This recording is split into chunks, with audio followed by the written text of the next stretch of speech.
नमस्कार, न्यूज गृह एनालाइसिस एनजिएमा स्वागत छ। म विजय पौडेल। संविधान बनाउने तर कार्यान्वयन नगर्ने यही समस्याका कारण नेपालमा पटक पटक संविधान लेख्नु पर्यो। 2004 सालको वैधानिक कानुनदेखि 2072 सालको संविधानसम्म आइपुग्दा कुनै संविधान राजनीतिक कारणले फालिए भने कुनै संविधान गतिशील नबनाएका कारण फालिए। संविधान गतिशील हुने भनेको यसको हुबहु कार्यान्वयनबाट हो र संविधानलाई हुबहु कार्यान्वयन गर्ने पहिलो जिम्मेवारी कार्यपालिका वा सरकारको हो, जसलाई राजनीतिक दलहरूले नेतृत्व गरेका हुन्छन्। यसैगरी अर्को मुख्य जिम्मेवारी व्यवस्थापिका र न्यायपालिकाको हो, संविधान कार्यान्वयनको। तर यी तीनै अङ्गलाई गिजोलेर राजनीतिक दलहरूले संवैधानिक निकायभन्दा बढी दलीय संगठन जस्तो बनाइदिएका कारण संविधान पनि दलीय स्वार्थ वा नेताको व्यक्तिगत स्वार्थको बन्धक बन्ने गरेको छ। अहिले यही नियति 2072 सालको संविधानको हकमा पनि दोहोरिँदैछ। संविधान बनाउने तर नमान्ने राजनीतिक दल र यिनका नेताको चरित्रकै कारण संविधान कमजोर बन्ने गरेको छ। आज संविधान दिवसको दिन हामी न्यूज गृह एनालाइसिस एनजिएमा यसै विषयमा एनालाइसिस गर्दैछौँ। नेपालको संविधान 2072 सातौं संविधान हो। यो संविधान 2072 साल असोज 3 गते दोस्रो संविधान सभाबाट जारी भएको हो। नेपालको राजनीतिक आन्दोलनको इतिहास हेर्ने हो भने 2004 सालको वरिपरिबाट सशक्त रूपमा सुरु भएको पाइन्छ। तत्कालीन शाहराजालाई अपदस्थ गरेर शासन चलाइरहेका राणाहरूले 100 वर्षसम्म गरेको शासनबाट जनता खुसी थिएनन्। बिस्तारै निरङ्कुश राणा शासन विरुद्ध जनआवाज उठ्न थालेको थियो। यही मेसोमा जनआवाजलाई मत्थर पार्न राणाहरूले संविधानको प्रारूपमा 2004 सालमा नेपाल सरकार वैधानिक कानुन तयार पारे, तर त्यो कार्यान्वयनमा आउनै पाएन। नेपालमा शासन व्यवस्था वा संविधान दुई कारणले सदैव असफल भएका छन्। पहिलो कारण हो शक्ति सङ्घर्ष, दोस्रो कारण हो संविधान लेख्ने तर लेख्ने शक्ति नै पालनामा जिम्मेवार नहुने। अर्थात् संविधान आफ्नो लागि होइन, अरूका लागि लेखिएको हो, त्यसकारण उनीहरूले नै मान्नुपर्छ, हामीले पर्दैन भन्ने भावना। 2004 सालको वैधानिक कानुन बनाउने प्रयास असफल भए पनि राणा विरोधी आन्दोलन भने बढिरह्यो। यसैकै परिणामस्वरूप 2007 सालमा आन्दोलन सफल भयो र देशमा प्रजातन्त्र बहाली भयो। यससँगै परिवर्तनलाई संस्थागत गर्न अन्तरिम शासन विधान 2007 जारी गरियो। त्यतिबेलै संविधान सभाबाट संविधान लेख्नुपर्ने माग उठेको थियो। तर दरबारको शक्ति सङ्घर्ष, दलहरू विशेष गरेर नेपाली काङ्ग्रेसको शक्ति सङ्घर्ष, भारतको भूमिका आदिले संविधान सभाको माग तुहिएर गयो। अनेक दाउपेचपछि नेपालको संविधान 2015 त जारी भयो, तर त्यतिबेला जसरी हुन्छ 2007 सालको परिवर्तन सिद्ध्याउन लागेको दरबारको चङ्गुलबाट त्यो संविधान बमोजिम भएको निर्वाचन र निर्वाचित संसदलाई बचाउन सकिएन। तत्कालीन राजा महेन्द्रले 2007 सालमा कु गर्दै सम्पूर्ण उपलब्धि समाप्त पारिदिए। यसपछि सुरु भएको निरङ्कुश पञ्चायती व्यवस्थाको संस्थागत निरङ्कुश संविधान नै जारी गरियो, नेपालको संविधान 2019। यो संविधानले नागरिकका धेरै अधिकारहरू कटौती गरेको थियो भने 2007 सालको प्रजातन्त्र प्राप्तिको उपलब्धिलाई समाप्त पारेको थियो। निरङ्कुश संविधान भए पनि गतिशील भइदिएको भए, अर्थात् समय सापेक्ष जनचाहना बमोजिम यसलाई गतिशील बनाउन सकेको भए विरोध बिस्तारै हुन्थ्यो होला। तर यसको तत्काल विरोध सुरु भयो, जसलाई 2036 सालको जनमत सङ्ग्रहले समेत थेग्न सकेन र अन्ततः 2046 सालको आन्दोलनले यो संविधान र यसैको जगमा उभिएको पञ्चायती व्यवस्थालाई फालेर छाड्यो। यसपछि नेपाल अधिराज्यको संविधान 2047 जारी भयो। यो संविधानमा शक्ति जनता र राजामा बाँडिएको थियो। तर जनताको प्रतिनिधित्व गर्ने राजनीतिक दलहरूले यो कुरा बुझेनन्। उनीहरू जनचाहनाका आर्थिक, सामाजिक, राजनीतिक मुद्दातर्फ नलागी दलीय स्वार्थमा अल्झिँदा देशमा सशस्त्र विद्रोह सुरु भयो। गाउँ गाउँमा सशस्त्र विद्रोह र सिंहदरबारमा भ्रष्टाचार, दलीय गुट, उपगुटको षड्यन्त्रले प्रजातन्त्र थिलथिलियो भयो। जनतालाई आफ्नै जनप्रतिनिधिबाट वितृष्णा जाग्न थाल्यो। कारण संविधानको कार्यान्वयन गरेर यस विरुद्धका आवाजलाई मत्थर पार्नु पर्नेमा संविधानको विरोध गर्ने पक्ष हतियारसहित विद्रोहमा, सिंहदरबारमा रहेको पक्ष संविधान नमानेर त्यही संविधान सिधाउने पक्षमा लाग्यो। 2047 सालको संविधानलाई समय सापेक्ष संशोधन गर्दै गतिशील बनाउन सक्नु पर्थ्यो, तर त्यसतर्फ सत्तारूढ दल अझ विशेष गरेर नेपाली काङ्ग्रेसले कुनै ध्यान नै दिएन। दलहरू बीचको झगडाको फाइदा उठाउँदै तत्कालीन राजा ज्ञानेन्द्रले कु गरे र शासन सत्ता आफ्नो हातमा लिए। यही गल्तीका कारण देशै राजसंस्था विरोधी आन्दोलनमा होमियो। सतही माग जनताका अधिकार जनतामा फिर्ता भन्ने भए पनि दरबारको भूमिकाकै कारण 2062-63 को आन्दोलनले सदाका लागि राजसंस्था जगेसहित उखेलेर फाल्यो। यसपछि बल्ल जनचाहना बमोजिम संविधान सभाबाट संविधान लेख्ने बाटो खुल्यो। तर आन्दोलनको नेतृत्व गर्ने दलहरूले जनचाहना नबुझ्दा तथा जे कुराको विरोध गरेर आन्दोलन सफल भएको थियो त्यही कार्य दोहोर्याउन थालेपछि संविधानै नबन्ने हो कि भन्ने अवस्थासम्म पुग्यो। पहिलो संविधान सभा विघटन भयो। दोस्रो संविधान सभाको हालत पनि लगभग त्यस्तै थियो। तर 2072 सालको भूकम्पले दलहरूलाई राजनीतिक रूपमा एक ठाउँमा जुटायो र 2072 साल असोज 3 गते नेपालको संविधान जारी भयो। न्युज गृहका लागि खिलनाथ ताजपुरिया, काठमाडौँ। 2072 सालको संविधानको नाम नै संघीय लोकतान्त्रिक गणतन्त्रको संविधान हुनुपर्ने हो। तर न्वारानको दिनदेखि नै यो संविधान विवादमा परेको छ। अझ मधेस केन्द्रित दलहरूले त यो संविधान जारी भएको दिनलाई कालो दिवसको रूपमा मनाउने गरेका छन्। अहिले पनि देशमा राज संस्था पुनर्स्थापनाको राजनीतिक माग छ। 70 वर्षभन्दा बढीको पर्खाइपछि पनि तथा गणतन्त्र घोषणा भएको 15 वर्ष पुग्न लाग्दा पनि देशमा राजनीतिक स्थिरता छैन। जनताका सामान्य माग शिक्षा, स्वास्थ्य, रोजगार समेत राज्यले उपलब्ध गराउन सकेको छैन। यसकारण यो संविधान विरुद्ध पनि बेला बेलामा आवाज उठिरहेको छ। यो आवाज उठ्नुको कारण संविधान नराम्रो भएर पक्कै पनि होइन। त्योभन्दा बढी संविधान जारी गर्न आन्दोलन गर्ने दलहरू र यिनका नेताको भूमिका कारण हो। संविधान आफैमा एउटा दस्तावेज मात्र हो। तर यो दस्तावेजमा लेखिएका अक्षरहरू जस्ताको तस्तै कार्यान्वयन गर्ने हो भने यो एउटा गतिशील एवं जीवन्त दस्तावेज बन्दछ, जसले देश चलाउँछ, नागरिकको अधिकार रक्षा गर्छ, कानुनी शासनको प्रत्याभूति गर्छ, सामाजिक न्यायको प्रत्याभूति गर्छ, समानताको प्रत्याभूति गर्छ, देशलाई आर्थिक सामाजिक रूपमा सबल र समृद्ध बनाउँछ। तर यो काम संविधान आफैले गर्ने चाहिँ होइन। यसको कार्यान्वयन गर्ने कार्यपालिका, व्यवस्थापिका र न्यायपालिका तथा यस अन्तर्गतका अन्य अवयवहरूले गर्ने हो। तर आन्दोलन गरेर खारिएको नेतृत्वमा संविधान जारी भएपछि निरङ्कुश राणा शाहकै जस्तो सोच, अर्थात् यो संविधान हामीले जनताका लागि बनाएको हो, उनीहरूले नै पालना गर्नुपर्छ, अर्थात् उनीहरूले नै मान्नुपर्छ, हामीले पर्दैन भन्ने अवधारणाका कारण प्रत्येक दिन संविधान कमजोर हुँदै गएको छ। राजनीतिक दल तथा यिनका नेतृत्वहरू यो संविधान हुबहु पालना गर्न भन्दा नमान्न, उल्लङ्घन गर्न रमाउने गरेका छन्। यही कारण विगत 7 दशकमा 7 वटा संविधान लेख्दा पनि देशमा राजनीतिक स्थिरता हुन सकेन। आर्थिक सामाजिक मुद्दा जस्ताको तस्तै रहे। अहिले पनि नियति त्यस्तै छ र देशमा राजनीतिक आन्दोलनको कुरा उठिरहेको छ। संविधान कार्यान्वयनको सवाललाई लिएर जनतामा सकारात्मक भावना छैन, बरु आक्रोश छ भन्न मिल्छ। संविधान कार्यान्वयन र पालना गर्नुपर्ने निकायमा बसेका देशका मुख्य व्यक्ति वा राजनीतिक दलका नेताहरूको व्यवहार, बोली र रवैयाका कारण जनतामा संविधानप्रति सकारात्मक भाव विकास हुन नसकेको हो। जनताले संविधान त देखे, तर त्यो संविधानले उनीहरूका दैनन्दिनका समस्या समाधान गर्दै गरेन।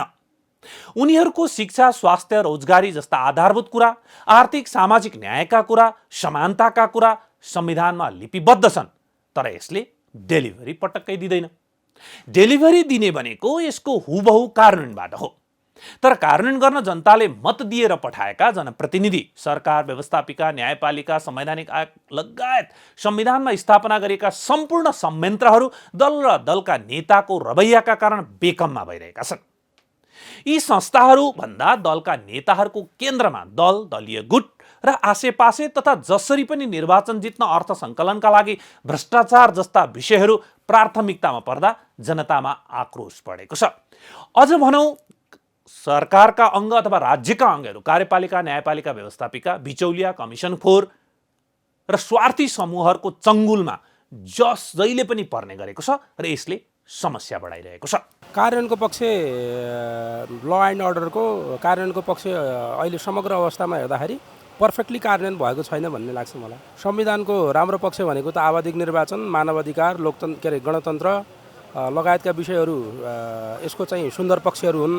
तर यसको कार्यान्वयन पक्ष उल्लेख भए बमोजिम, संविधानमा उल्लेख भए बमोजिम हक अधिकारहरूको उपयुक्त ढङ्गले चाहिँ उपभोग गर्ने, अधिकारहरूको उपभोग गर्ने र कर्तव्यलाई चाहिँ पालना गर्ने परिपाटीको विकास गर्न नसकिएको अहिलेको चाहिँ अवस्था छ। म यो विषयमा आफ्नो धारणा राख्दा संविधान निर्माण गर्नमा क्रियाशील राजनीतिक दलहरूबाट संविधान कार्यान्वयनमा समस्या भयो भन्ने विषय त्यो तपसिलको विषय हुनसक्छ, छलफलको विषय हुनसक्छ। तर चाहिँ संविधान कार्यान्वयनको विषय त समग्र नागरिकको विषय पनि, पोलिटिकल पार्टीहरूको विषय पनि र त्यो संविधानलाई एक्जिक्युसनमा लैजाने अपरेसन लेभलमा बस्ने सबैको चाहिँ जिम्मेवारीको विषय भएको कारणले गर्दा सर्टेन कुनै ठाउँलाई मात्र दोष दिएर होइन कि हामी समग्र हिसाबमा होलिस्टिक अप्रोचको हिसाबले सबैजनाले त्यसको अनरसिप लिएर यसलाई एक्जिक्युसनमा लगियो भने यसले यसको बेटर पाटोलाई चाहिँ हामी फलो गर्न सक्छौँ भन्ने लाग्छ। संविधान कार्यान्वयनमा केही कुराहरू त कार्यान्वयन गर्न खोजेका छन्, गर्छन् पनि होला कि गर्ने जस्ता पनि छैन। तर संविधान त राम्रो छ, मैले पढेँ पनि संविधान राम्रो छ, सबैलाई आवश्यक छ, संविधान चाहिने छ। तर कार्यान्वयन हुँदैन, किनभने जसले संविधान कार्यान्वयन गर्न भनेर लागेको छ नि उसैले चाहिँ संविधान कुल्चिन्छ, संविधान विपरीत काम गर्छ। धेरै समस्याहरू छन्, अब जनताका समस्याहरू धेरै छन्, अब संविधानकै समस्याहरू पनि छन्। अब सर्वोच्च अदालत भयो, न्याय कतिवटा अङ्ग हुन्छ, न्याय परिषद न्यायमा खोइ के छ, प्रधानमन्त्रीले न्याय चलाएको कि राष्ट्रपतिले न्याय चलाएको कि विपक्षी दलको नेताले न्याय चलाएको, न्याय त छैन त यहाँ त। प्रधान न्यायाधीशलाई अभियोग लाउँछन्, कहिले काम गर्दैनन्, त्यो अभियोग लगाएको कति महिना भइसक्यो, अहिले भर्खर आए, त्यो पनि केही भएन। अब त्यो प्रधान न्यायाधीशलाई के गर्ने हो? त्यस्ता त त्यो पहिले पनि सुशीला कार्कीलाई पनि लगाइरहेको थिए यिनीहरूले महाअभियोग हो। यस्तै यस्तै यो न्यायालय चलाउने, अर्को अङ्ग चलाउने काम होइन सरकारको, संविधान बमोजिम काम गर्नुपर्छ। यो त आफ्नो आफ्नो हो, संविधान जारी गर्दा सबै मिलेर गरे, अब कोही मिलेन, जस्तो मधेसी दलहरू मिलेन, उनीहरूले बहिष्कार गरेका थिए, हामीले थाहा भएको संविधानमा। अब यी बहुमत पाए अरू दलले मिलेर गरे हो, त्यहाँ अलिकति मिलेको थिएन भने संशोधन गरेर त्यो पनि समेट्नु पर्थ्यो, त्यो पनि समेट्न सकेका छैन होइन। अब त्यो तराईको दलहरू मधेसपट्टिको हाम्रोमा तिनवटा छ, मधेस, हिमाल, पहाड मधेस भन्ने, मधेस पनि नेपालै हो, त्यो मधेसलाई पनि समेट्नु पर्थ्यो। केही कुरा त्यहाँका मिलेको छैन भने मिलाइदिनु पर्थ्यो संशोधन गरेर। संशोधन गर्न त पाइन्छ नि जहिले पनि, मिलाउनु पर्थ्यो। सबै एक हुनु पर्यो, संविधान मिलाउनु पऱ्यो नि त, त्यो मिलाएनन्। एउटाले एकातिर खेलाउने, एउटाले एकातिर खेलाउने, उनीहरू पनि त्यस्तै। अब दुई तिनवटा छन् भने मन्त्रीमा कुदिहाल्ने, मन्त्री दियो भने कुदिहाल्ने, त्यो संविधान संशोधन गरौँ, हामीहरूको माग यो थियो, यो गरौँ भन्न चाहिँ तराईवासीहरूले पनि, तराईका नेताहरूले पनि गरेनन् त्यो काम। माथि पहाडका नेताको त कुरै भएन। त्यसले गर्दाखेरि संविधान धेरै धेरै कुरामा संशोधन गर्नुपर्ने छ। त्यो मात्रै होइन, अरू कुरा पनि संशोधन गरेर मिलाउनु पर्छ नि त। महिलाकै कुरा मिलाउनु पऱ्यो, जस्तो 33% भनेका छन्, 50% पार्ने भन्छन्, 50% पारिदिनु नि त। प्रत्यक्षमा लडेर आउनु पऱ्यो, जित्नु पऱ्यो होइन, खालि उसमा पारेर त भएन त। जित्नु पऱ्यो, चुनाव जित्नु जानु पऱ्यो, जनतासँग भिड्नु पऱ्यो, जनताले भेट दियो भने जित्छन्। महिलालाई पनि 50% नै दिनु पऱ्यो, किन नदिने? महिला पनि त उयो हो नि, गर्न सक्छ नि। ऊ भारतमा राष्ट्रपति महिला आए होइन, त्यो पनि पिछडा वर्गको भनेपछि त्यस्तो हुनुपर्ने हो। खोइ अब यहाँ चाहिँ हुन सकेको छैन।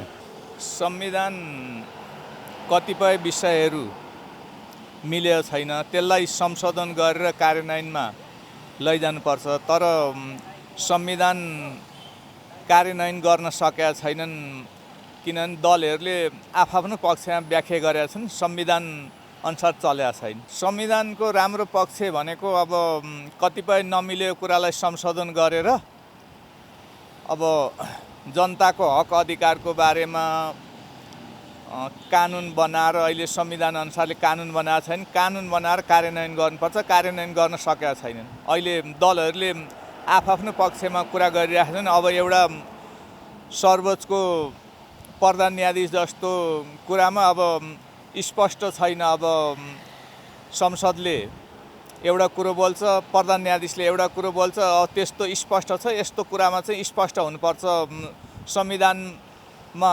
संविधानलाई चाहिँ अब कानुनमा चाहिँ ऐन बनाएर स्पष्ट रूपमा अगाडि जानुपर्छ। स्पष्ट रूपमा संविधान चल्न सकेको छैन। संविधानमा अब अलिकति राम्रा मान्छे आउनु पर्यो, संविधानको व्याख्या गरेर चाहिँ संविधान कार्यान्वयन गर्ने आउनु पर्यो। अब सबै दल जसले पैसा दिन्छ त्यही पैसापट्टि लागेका छन्। अहिले चुनावमा आउने पनि पैसाको बलमा कुण्डले मण्डले तिग्रे पैसा हुने आछन्। त्यसले गर्दाखेरि संविधानको व्याख्या गरेर संविधान कार्यान्वयन गर्ने खालको थोरै मात्रै सांसदहरू आएको हुनाले अब आउनुपर्ने सांसदहरू चाहिँ संविधानको व्याख्या गरेर जनताको पक्षमा निर्णय गर्ने खालको चाहिँ सांसदहरू आउनुपर्छ, त्यसपछि कार्यान्वयन हुन्छ। अब संविधानको कार्यान्वयन पक्ष त उसरी ठिकै छ, जति हुनु पर्थ्यो त्यति भएन। तैपनि यसलाई पहिलो चरण हो, यसलाई सन्तोषजनक मान्नुपर्छ।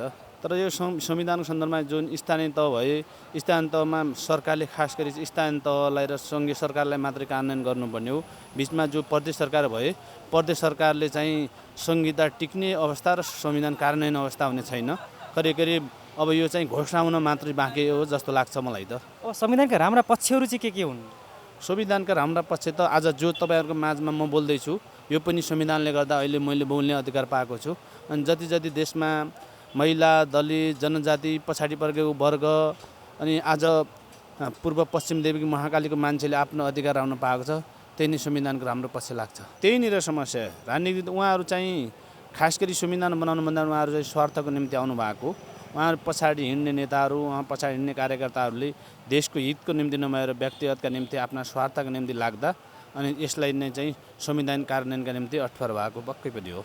संविधान कार्यान्वयन जति हुनुपर्ने जति गर्नुपर्ने थियो त्यो भएको छैन।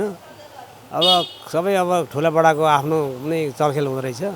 सानोतिनाको चाहिँ यो हुँदैन, गरिब मरेको मरे, धनी बढेको बढे, यस्तै छ। अब राम्रा पक्षहरू पनि छन् अलिअलि होइन, नराम्रो पक्ष दुइटै छन्। अब राम्रो पक्षहरू भनेको अब विभिन्न किसिमका चाहिँ अब विकासका योजनाहरू, ठुल्ठुला योजनाहरू पनि भइरहेछन्, चलिरहेछन्। तर अब सानोतिनो गाउँघरमा गएर कसैले हेरेको छैन, नेता फर्केर गाउँ पुग्दैन। संविधान लेखे, संविधान पारित भयो, संविधान पारित भइसकेपछि संविधान अनुसारको चाहिँ काम भएन। अब यो सबै पार्टी भएर हो, पार्टी तानातान भएर अब देशमा पार्टी होइन, अब स्वतन्त्र हुनुपर्छ सबै देशमा, त्यसमा त देश बन्छ। अब संविधान जारी भएको अहिले 7 वर्ष भइसक्यो। 7 वर्ष भइसकेपछि अनेक खालका संविधानको विषयमा चाहिँ कार्यान्वयनको चरण छ। त्यसमा तपाईँको चाहिँ अब संसद विघटनदेखि संसद पुनर्स्थापनाको कुरादेखि तपाईँको चाहिँ अहिले चाहिँ तपाईँको प्रधान न्यायाधीशलाई चाहिँ अविश्वासको प्रस्तावदेखि त्यो ठुलो कुराहरू आइरहेको छ। अहिले चाहिँ संविधान चाहिँ तपाईँको चाहिँ यो संसदले चाहिँ अविश्वासको प्रस्ताव ल्याएको, तर अब अर्को संसदलाई पर्खिनुपर्ने स्थिति देखाइरहेछ। त्यसकारणले यो संविधानलाई चाहिँ कसरी वास्तवमा यसको चाहिँ अभ्यास चाहिँ भइरहेको देखिन्छ। यसलाई चाहिँ अब अघिल्लो पहिलो जुन संसदले हो त्यहाँ त भोलि त अरू संसदहरू आउँछन्। त्यसले गर्दा यही संसदले टुङ्गो लगाएर चाहिँ त्यसको चिनोफानो गर्नु पर्थ्यो भन्ने देखिन्छ होइन। त्यसले गर्दाखेरि यसको चाहिँ धारा उपधाराको अभ्यास चाहिँ भइरहेको छन्। यस वास्तविकता चाहिँ यो जनताले पनि यसलाई कसरी चाहिँ यो संविधानमा के कुरा रहेछन् भन्ने कुराको चाहिँ एउटा चाहिँ अभ्यासमै देखाइरहेको अवस्था छ। अब संविधानको राम्रो पक्ष भनेको चाहिँ यो समावेशीको कुरा छ होइन। तपाईँको चाहिँ सबै जात जाति, धर्म, भाषा, संस्कृति, लिङ्ग, भूगोलको हिसाबले चाहिँ यहाँ चाहिँ संसदमा समानुपातिक समावेशीको सिद्धान्तलाई अगाडि बढाएको छ। र यो संविधानले चाहिँ के देखायो भने अब संसद विघटन गर्ने होइन है, संसद चाहिँ 5 वर्ष टिक्नुपर्छ भन्ने खालको अवस्था देखाएको छ। अब यो चाहिँ अलिकति देखासेखी यो राजनीतिक दलहरूमा चाहिँ मपाईको कारणले चाहिँ यो अवस्था आएको छ। त्यसकारणले यो हामी चाहिँ एउटा लोकतन्त्रको हिमायतीहरूले यो संविधानलाई चाहिँ अक्षरशः पालना गर्नुपर्छ। काहीँ कमी कमजोरी भयो भने यो चाहिँ एउटा ढुङ्गामा खोपिएको चाहिँ अक्षर होइन, यसलाई चाहिँ संसदबाट सल्लाह गरेर संसदहरूले नै यसलाई चाहिँ फेरि परिमार्जित गरेर अगाडि लिएर जान सक्यो भने संसदहरूलाई पनि राम्रो हुन्छ, यो लोकतन्त्रलाई पनि राम्रो हुन्छ। होइन भने चाहिँ राजनीतिक पार्टीप्रति जनताहरूको चाहिँ अविश्वास बढ्दै जाने, त्यो चाहिँ एउटा चाहिँ अविश्वास बढ्ने र उहाँहरूप्रति घृणाको नजरले हेर्ने र फेरि यो राज्य सत्तामाथि नै धावा बोल्ने परिस्थिति आउँछ। त्यस कारणले राजनीतिक दलले यो संविधानलाई चाहिँ एउटा चाहिँ संविधानको परिधिभित्र बसेर चाहिँ संविधानको चाहिँ अक्षरशः पालना गरेर अगाडि बढ्यो भने मात्रै लोकतन्त्र दिगो र स्थायित्व राख्न सकिन्छ। संविधान सभाबाट संविधान जारी भएको 7 वर्ष पुरा भयो, तर किन विगतको जस्तै संविधान कार्यान्वयनमा समस्या छ? यसको परिणाम के होला? संविधान सभाबाट संविधान जारी गर्नुपर्छ भनेर आन्दोलन गरेका र संविधान लेख्न नेतृत्वदायी भूमिका निर्वाह गरेका राजनीतिक दलहरूकै नेतृत्वमा संविधान कार्यान्वयनमा किन समस्या आएको होला? पटक पटक संविधान लेखे पनि असफल हुनुमा के राजनीतिक कारण मात्रै छ त? संविधानमा उल्लेख भएका आर्थिक सामाजिक मुद्दाहरूलाई कार्यान्वयनमा ल्याएर जनताका सवाल सम्बोधन गर्न सक्यो भने मात्र संविधान जीवन्त हुन्छ। तर किन यी सवाललाई राजनीतिक दलहरू बेवास्ता गर्छन्? यिनै विषयमा हाम्रा सहकर्मी खिलनाथ ताजपुरियाले नेपाल बार एसोसिएसनका अध्यक्ष गोपाल कृष्ण घिमिरेसँग कुराकानी गर्नुभएको छ। तपाईँलाई न्युज गृहमा स्वागत छ। धन्यवाद। अब संविधान सभाबाट संविधान जारी भएको 7 वर्ष पुरा भएको छ। संविधान कार्यान्वयनको अवस्था तपाईँले कस्तो पाउनु भएको छ? अब यसो समग्रमा हेर्दाखेरि संविधान कार्यान्वयनको अवस्था जम्मा 7 वर्ष भएको छ। त्यसैले गर्दाखेरि धेरै निराशाजनक भन्नु हुँदैन हामीले भन्दाखेरि। तर के देखियो भने यो जहाँसम्म सरकारको कुरा छ नि, यो संविधानले परिकल्पना गरेको 3 तहको सरकार जुन छ, त्यो 3 तहको सरकारले चाहिँ त्यसमा सङ्घीय सरकार इफेक्टिभ छ, त्यो इफेक्टिभ नै देखिएको छ। स्थानीय सरकार पनि इफेक्टिभ छ। तर बिचको जुन प्रादेशिक सरकार हो नि, प्रदेश सरकार अर्थात् जसलाई हामीले चाहिँ राज्य सरकार भन्ने गर्छौँ, त्यो राज्य सरकार चाहिँ प्रभावकारी देखिएन। राज्य सरकारको कामको विषयमा पनि जनताहरू पनि त्यति स्पष्ट छैनन् के राज्य सरकारले गर्न खोजेको छ भन्ने कुरा राज्य सरकारले विश्वास दिलाउन सकेको पनि छैन। वास्तवमा हामीले यो सङ्घीय राज्यको परिकल्पना गर्दाखेरि कसरी गरेको हो भने सिंहदरबार गाउँमा सिंहदरबार लैजाने, अर्थात् सबै स्टेट सेन्टर काठमाडौँमा नहोस्, काठमाडौँमै आउनु नपरोस्। अहिले हामीले 7वटा प्रदेश बनाएका छौँ भने 7वटै प्रदेशको राजधानी निर्माण गरेर काठमाडौँमा हुने काम अर्थात् राजधानीमा हुने काम त्यो 7वटै प्रदेशको राजधानीबाट होस् भन्ने कम्तीमा पनि त्यति परिकल्पना गरिएको हो। तर त्यसको इफेक्टिभनेस चाहिँ देखिएको छैन। त्यसैले म सम्पूर्ण रूपमा संविधान कार्यान्वयनको कुरा गर्दाखेरि एकातिर सरकारको यस्तो अवस्था छ भने व्यवस्थापिकाले चाहिँ जुन कानुन बनाउने काम हो नि, तपाईँले कानुन बनाउन कति इफेक्टिभ छ व्यवस्थापिका भनेर मलाई सोध्नुभयो भने व्यवस्थापिकामा भएका खाली कुर्सीहरू, कानुन 24 घण्टा कानुन निर्माण गर्नुपर्ने संस्था हो, त्यसका खाली कुर्सीहरूले तपाईँलाई बताउँछ कि वास्तवमा त्यसको अवस्था कस्तो छ एकातर्फ। अर्कोतर्फ न्यायालय, राज्यका 3वटा प्रमुख अङ्गमध्ये न्यायालय जो राज्यको असाध्यै संवेदनशील अङ्ग हो, त्यो संवेदनशील अङ्गबाट निरूपण हुने न्यायको अवस्थाको विषयमा पनि जनता धेरै सन्तुष्ट हुन सकेको अवस्था छैन। यसरी हेर्दाखेरि समग्रतामा हेर्दाखेरि 7 वर्षको अवधिलाई धेरै ठुलो अवधि मानिँदैन, तर कम पनि होइन। त्यसैले यो समग्रतामा हेर्दाखेरि सबै तहमा बस्ने व्यक्तिहरू, सबै निकायमा बसेर काम गर्ने व्यक्तिहरू इमान्दार हुन सकेको अवस्था होइन कि भन्ने जस्तो देखिएको छ। अब संविधान जारी भएको 7 वर्षमा चाहिँ संविधान कार्यान्वयनको पक्षमा भएका राम्रा कामहरू चाहिँ के हो त्यसमा? होइन, यसमा तपाईँले संविधान कार्यान्वयनको पक्षमा भएको राम्रो काम भनेर भन्दाखेरि चाहिँ म त्यस्तो ठ्याक्कै यो काम त यस्तो विशिष्ट भयो भन्ने अवस्था छैन। तर के देखिन्छ भने हुन त यो संविधानभन्दा पहिलादेखि नै हामीले करिब 30 वर्षदेखि 32 वर्षदेखि लोकतान्त्रिक व्यवस्थाको चाहिँ उपभोग गर्दै आएका छौँ। यो सबैको परिणति पनि होला। एउटा प्रमुखता के छ भने सञ्चार क्षेत्रमा, विशेष गरी त्यसमा पनि मिडियाको क्षेत्रमा एउटा बलियो उपस्थिति देखिन्छ राज्यको। यो तपाईँहरू जति मिडियामा काम गर्नुहुन्छ यो सबै राज्य हो, हामी त्यसैले राज्यको चौथो अङ्ग भनेको पनि कारण त्यो हो। यो मिडियाको साइड चाहिँ ज्यादै उन्नत देखिन्छ, चाहे त्यो टेलिभिजन होस्, चाहे रेडियो होस्, या चाहे सोसियल मिडिया होस्, त्यो सोसियल मिडियाको साइड पनि महत्त्वपूर्ण देखिन्छ। एक दुईवटा कुरा यसका कमजोरी के छन् भने यसलाई जिम्मेवार बनाउन जरुरी छ।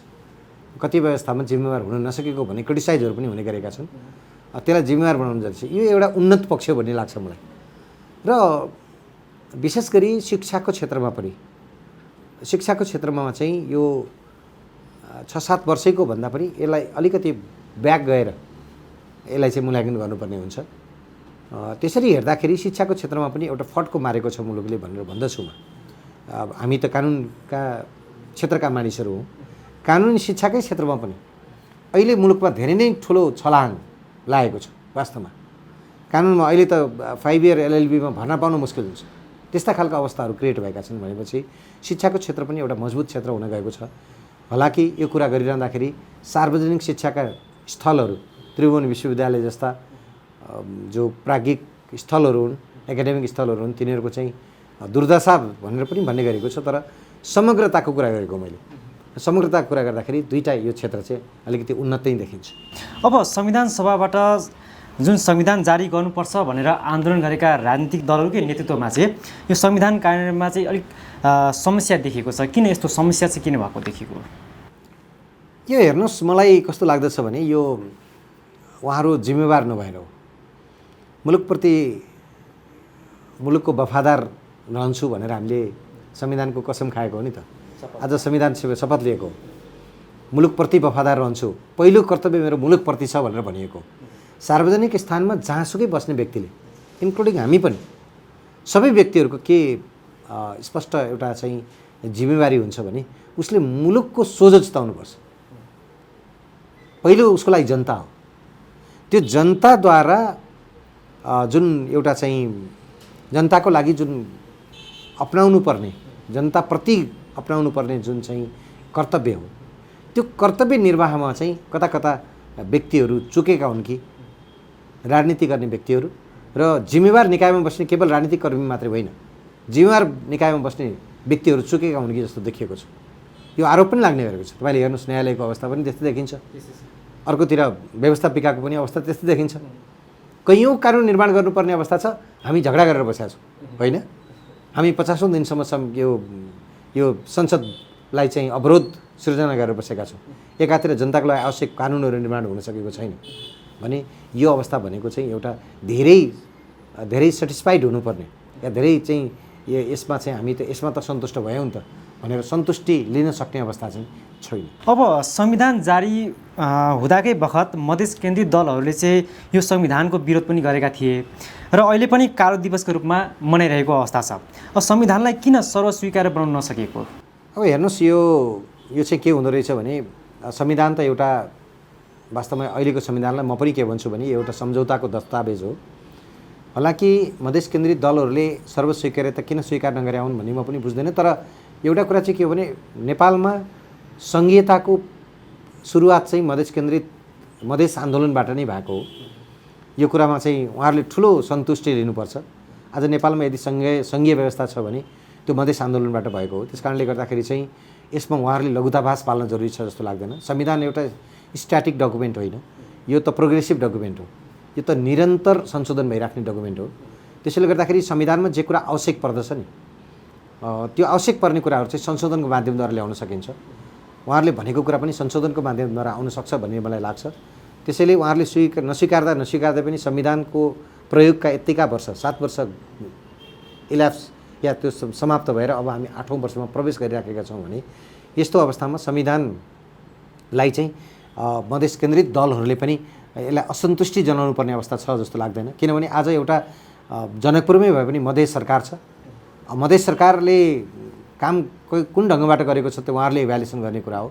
तर के छ भन्दाखेरि त्यो सरकारले ठिकठाक काम गरिराखेको छैन भने त्यसलाई सहयोग गराउने एउटा सिङ्गो सरकार नै त्यहाँ भइसकेपछि अब धेरै ठुलो एक आपसमा आरोप र प्रत्यारोप गर्ने मात्रै अवस्था छैन।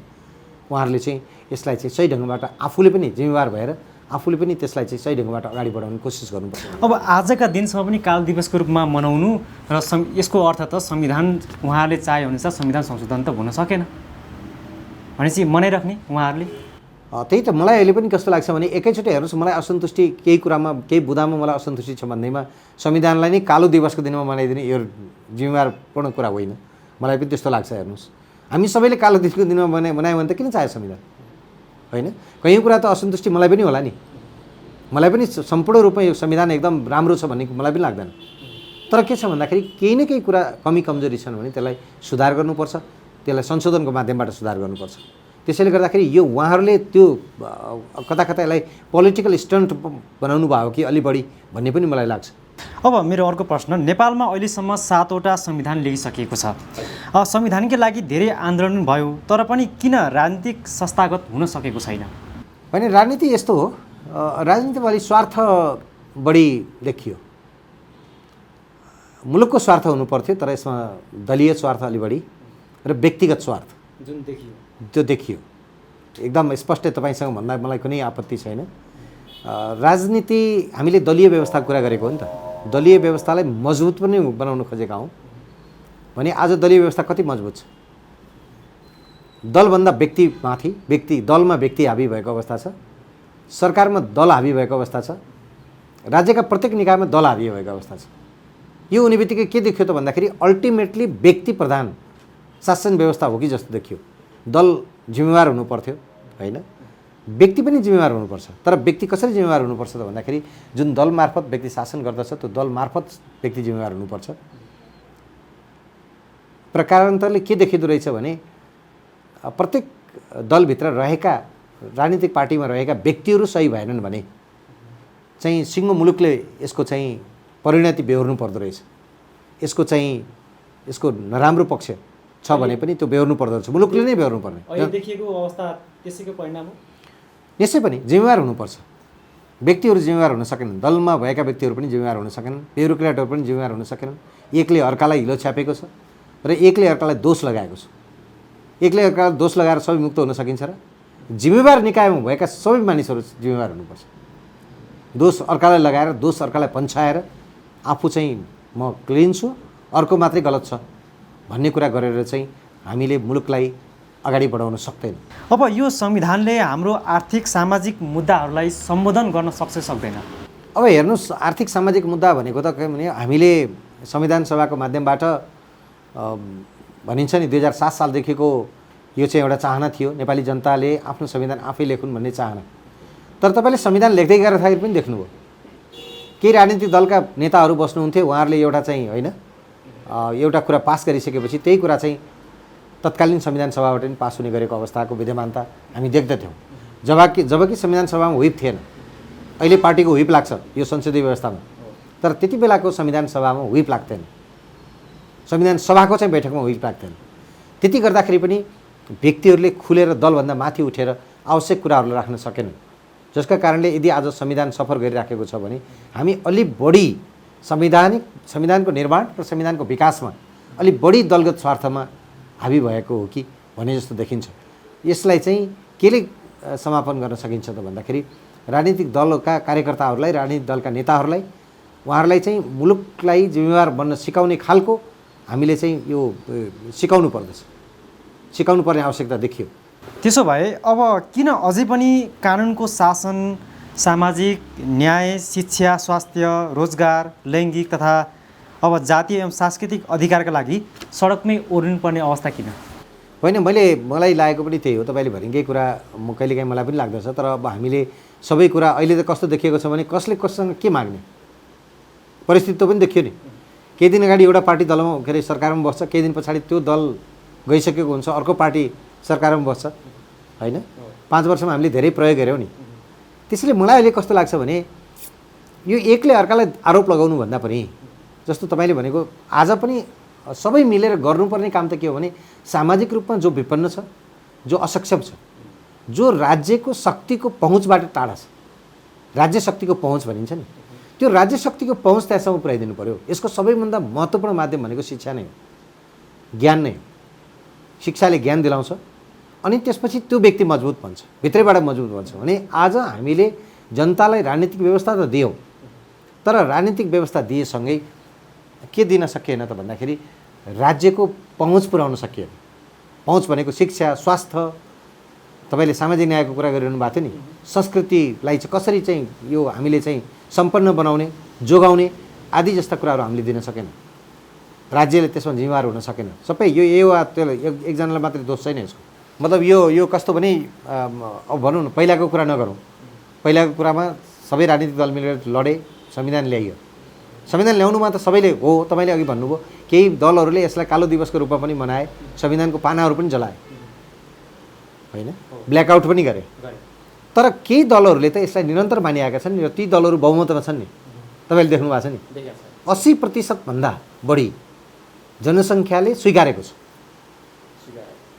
एकदम संविधानलाई स्वीकारेको छ। यो संविधान राम्रो भनेर आज पनि दीपावली गर्दैछौँ हामी, होइन, राष्ट्रपतिजीले बोलाउनु भएको छ। हामी संविधान दिवसलाई मनाउनको लागि त्यहाँ जाँदैछौँ भने मेरो आज तपाईँसँग कति मात्रै आग्रह हो भने यो 80%ले पनि इमान्दारीपूर्वक काम गरे त, जनताको सोझो चिताएर काम गर्ने हो भने, मुलुकको सोझो चिताएर काम गर्ने भने त हामी धेरै काम गर्न सक्छौँ नि। यसको मतलब के हो त भन्दा कार्यान्वयनको पक्ष फितलो छ। संविधान आफैमा नराम्रो होइन, तर हामीले चाहेर ल्याएको हो नि त।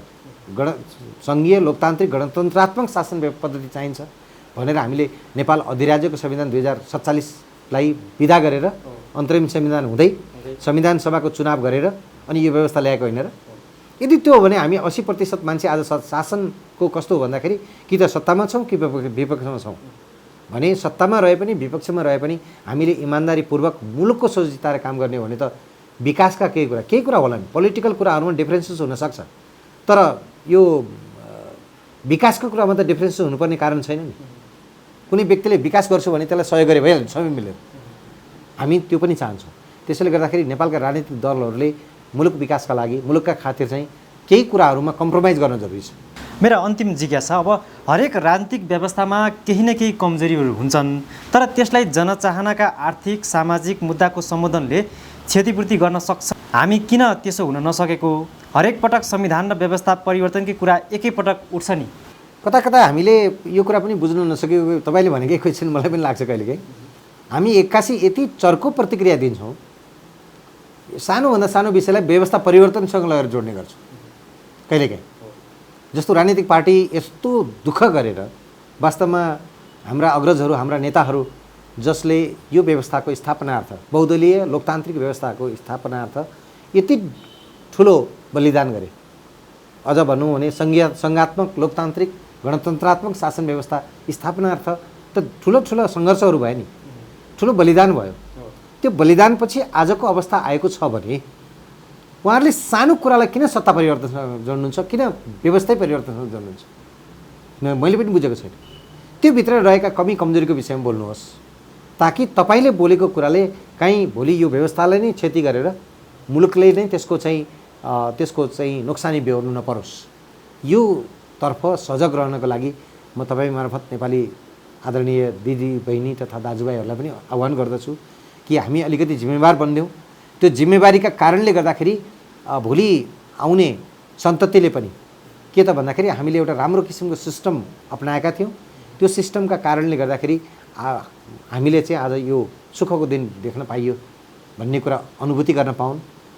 हाम्रा सन्ततिहरू राम्रो शिक्षा, दीक्षा, स्वास्थ्य, उपचारको अवस्था र यो संविधान कार्यान्वयनकै सिलसिलाको कुरा गर्दाखेरि चाहिँ यो साम्पत्तिक अधिकार भनिन्छ नि, सम्पत्ति सम्बन्धी अधिकारलाई बढाएर मुलुकलाई एउटा धनी मुलुकको रूपमा इस्टाब्लिस गर्नेतर्फ अगाडि बढ्न सकुन्, यो तर्फ काम गर्नुपर्छ भन्ने मलाई लाग्छ।